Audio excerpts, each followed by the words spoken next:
ഈശോയിൽ എൻ്റെ ഏറ്റവും പ്രിയപ്പെട്ട സൗരങ്ങളെ പരിശുദ്ധ അമ്മയോട് ചേർന്ന് ഈശോയുടെ അടുത്തേക്ക് കുറേയും കൂടെ നമ്മൾ ഒന്ന് ചേർന്നിരിക്കാൻ പരിശ്രമിച്ചുകൊണ്ടിരിക്കുന്ന ദിവസങ്ങളാണ്. മെയ് മാസത്തിൻ്റെ അനുഗ്രഹിക്കപ്പെട്ട ദിവസങ്ങളിലൂടെയൊക്കെ നമ്മൾ കടന്നു പോവുകയാണ്. നിങ്ങളെല്ലാം കർത്താവിൻ്റെ അനുഗ്രഹത്തിൽ വലിയ സന്തോഷത്തിലാണെന്ന് കരുതുന്നു. ഓരോ ദിവസവും അതിൻ്റെ വെല്ലുവിളികളെയും ഒക്കെ അതിജീവിച്ച് ഈശോയുടെ കൂടെ ഇരിക്കാൻ നമുക്ക് സാധിക്കുന്നു. കർത്താവിനെ നമുക്ക് മഹത്വപ്പെടുത്താം. നമുക്ക് വേണ്ടി ഈശോയുടെ അടുത്ത് സംസാരിച്ചുകൊണ്ടിരിക്കുന്ന പരിശുദ്ധ അമ്മയെ ഒത്തിരി സ്നേഹത്തോടെ നമ്മൾ ഓർക്കുകയാണ്.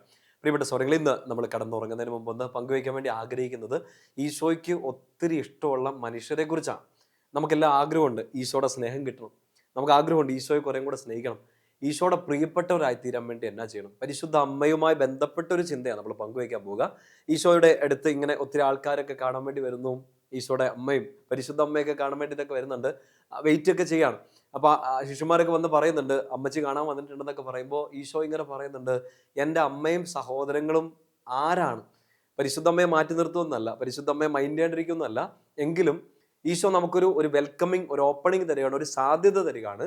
ഈശോ പരിശുദ്ധ അമ്മയെ സ്നേഹിച്ചതുപോലെ, ഈശോ പരിശുദ്ധ അമ്മയോട് ഇങ്ങനെ കൂട്ടുകൂടിയതുപോലെ നമ്മളോടും കൂട്ടുകൂടാനുള്ള ഒരു സാധ്യത ഈശോ അവിടെ പറഞ്ഞു തരുന്നുണ്ട്. ലൂക്കാ സുവിശേഷം 8-ാം അധ്യായം 21-ാമത്തെ വാക്യമാണ്. വചനം നമുക്കറിയാം, ആരാണ് എൻ്റെ അമ്മയും സഹോദരങ്ങളും എന്ന് വെച്ചാൽ അമ്മ, സഹോദരങ്ങൾ, നമ്മളോട് ഏറ്റവും അടുത്ത് നിൽക്കുന്നവരൊക്കെ അല്ലേ.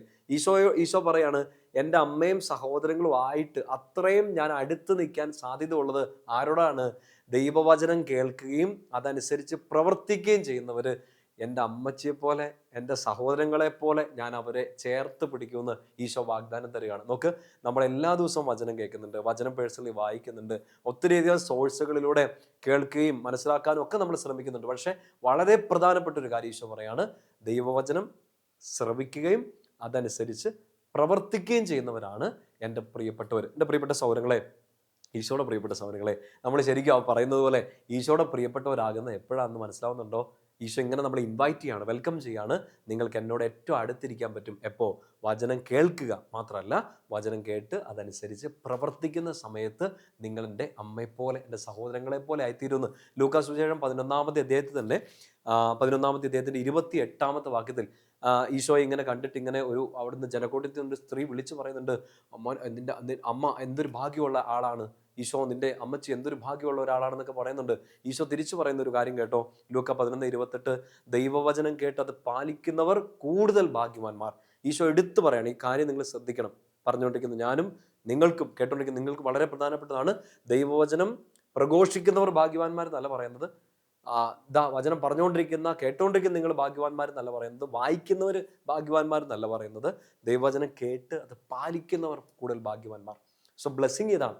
വചനം കേട്ടത് പാലിച്ച് ജീവിച്ചാൽ ബ്ലെസ്സിങ് ഒന്ന്, ഈശോയുടെ ഏറ്റവും അടുത്തിരിക്കാൻ പറ്റും. കർത്താവിൻ്റെ കണ്ണിൽ നമ്മൾ ഭാഗ്യവാന്മാരായിരിക്കും, അനുഗ്രഹിക്കപ്പെട്ടവരായിരിക്കും. നമുക്കതുകൊണ്ട് ഇത് പ്രാർത്ഥിക്കാം. ഈശോയെ, ഞാൻ കേൾക്കുന്ന വചനങ്ങൾ അതിങ്ങനെ ചുമ്മാ കേട്ടു തീർന്നു, അടുത്ത ദിവസത്തേക്ക് വേറൊന്ന് കേൾക്കാം, നോ. ഒരുപാട് വചന ശുശ്രൂഷ നമ്മൾ കേട്ടു, വെരി ഗുഡ്, നോ. അതിനേക്കാൾ അപ്പുറമായിട്ട് ഇത് പാലിക്കാൻ ഒരു കൃപ, അത് ജീവിക്കാൻ ഒരു കൃപ നൽകണേ എന്ന് പ്രാർത്ഥിക്കണം. നിങ്ങൾ ലത്തീൻ ആരാധന ക്രമത്തിലുള്ളവർ ഈ ശുശ്രൂഷയെ പങ്കെടുക്കുമ്പോൾ ഇത് കേട്ടോണ്ടിരിക്കുന്നുണ്ടെങ്കിൽ നിങ്ങൾക്ക് പെട്ടെന്ന് റിലേറ്റ് ചെയ്യാൻ പറ്റുമെന്ന് തോന്നുന്നു. ഇല്ലെങ്കിൽ ലത്തീൻ ആരാധനക്രമത്തിലുള്ള ഡീക്കം പട്ടം കൊടുക്കുന്ന ശുശ്രൂഷ നിങ്ങൾ ആരെങ്കിലുമൊക്കെ പങ്കെടുത്തിട്ടുണ്ടെങ്കിൽ ഈ ഒരു കാര്യം നിങ്ങൾ ശ്രദ്ധിച്ചിട്ടുണ്ടാവുന്ന കരുതുന്നത്. ബിഷപ്പ്, പിതാവ് ഈ ഡീക്കനാകാൻ പോകുന്ന വ്യക്തിയുടെ കയ്യിലേക്ക്, ഡീക്കൻ്റെ കയ്യിലേക്ക് ബൈബിൾ എടുത്ത് കൊടുക്കും. വിശുദ്ധ ഗ്രന്ഥം ഇങ്ങനെ കൊടുക്കും, ഡീക്കൻ ഇങ്ങനെ മുട്ടുകുത്തുന്നത് വാങ്ങും. അപ്പോൾ ഈ ബൈബിൾ മേടിക്കുന്ന സമയത്ത്, വിശുദ്ധ ഗ്രന്ഥം കയ്യിലേക്ക് വാങ്ങുന്ന സമയത്ത് ഡീക്കനോട് ബിഷപ്പ് പറയുന്നത് ഇങ്ങനെയാണ്, 3 കാര്യങ്ങളാണ് പറയുക. ഒന്ന്, വായിക്കുന്നത് വിശ്വസിക്കുക.